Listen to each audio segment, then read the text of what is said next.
Let's talk about your company's ERP, the Enterprise Resource Planning System. It's supposed to be the digital nervous system of your entire operation, this massive strategic investment connecting everything from finance to your supply chain. But let's be honest, for way too many companies, that big promise of a single source of truth, it just falls flat. And I'm not just going off a hunch here. I mean, look at this. According to Gartner, a massive 70% of all ERP projects fail to meet their original business goals. 70%. Think about that. The vast majority of these incredibly expensive, super complex projects are already underperforming the moment they go live. And the cost of that failure? Oh, it's very, very real. Poor data quality, which is pretty much the classic symptom of a sick ERP, costs the average organization nearly $15 million every single year. That's cash just vanishing into thin air because of operational screw-ups, compliance fines, and missed opportunities, all because the data at the heart of the business can't be trusted. So what is going on here? If all these smart companies are buying powerful, expensive software, why isn't it working? Well, here's the secret. The problem is almost never the software itself. Nope. It's about how the business connects or, more often, fails to connect to that technology.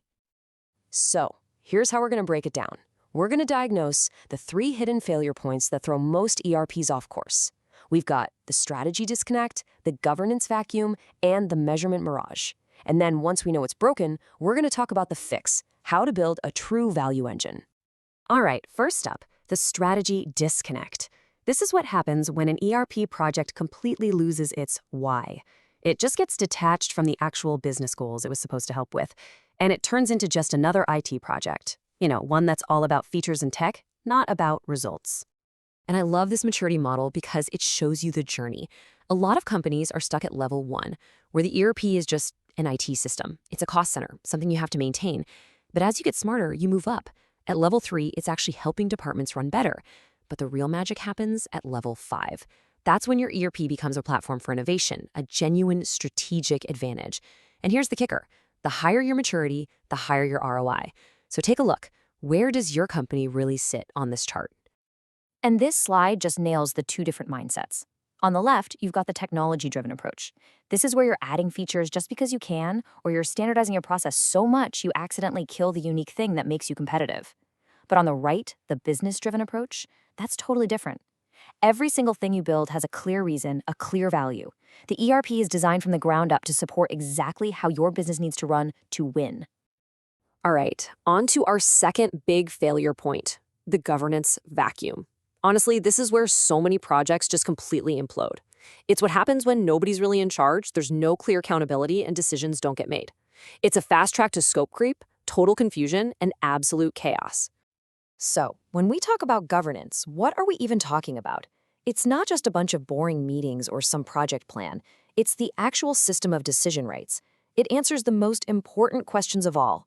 Who gets to decide what? And how do we make sure those decisions stick so the project stays on track with its real purpose? This is one of my favorite ways to think about leadership on these projects. You have these different sponsor archetypes, right? You've got the seagull, the one who just flies in, makes a lot of noise, dumps on everything, and then flies away. Or the couch potato, who's just never there. What you have to have, is the captain. This is the leader who's locked on the vision, who knows how to delegate, and who leads without getting bogged down in the tiny details. Without a captain, your ship is dead in the water. But hey, even the best captain needs a crew and a command structure. Good governance isn't a one-person show. It's a clear hierarchy so decisions get made at the right level.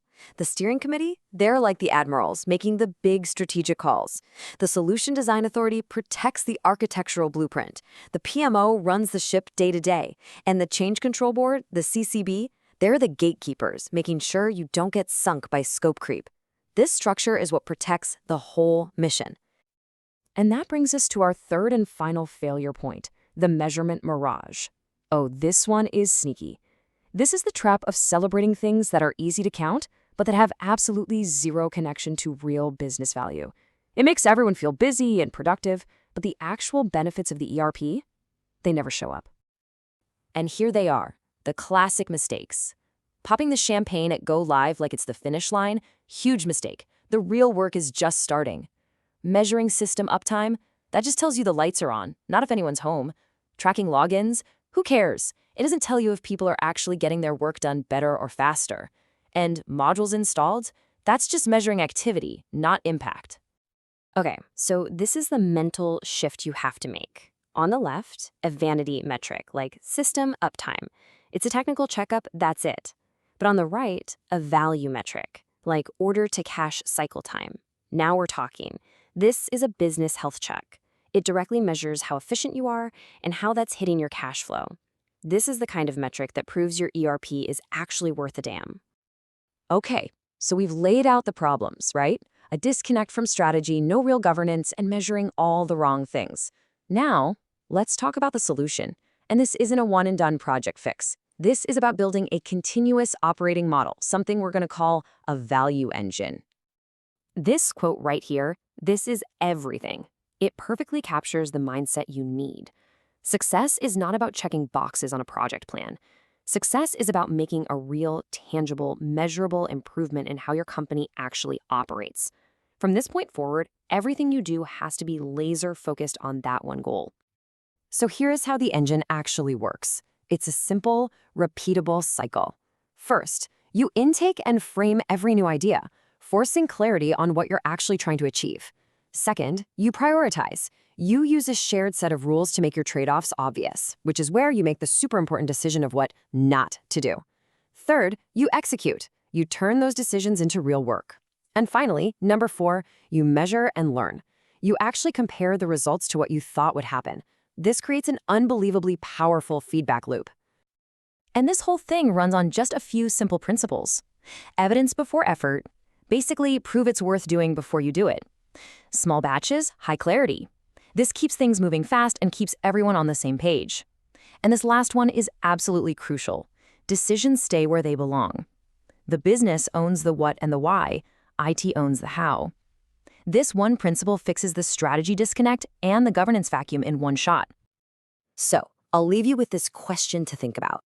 Is your ERP just a system of record, or is it a system of intelligence?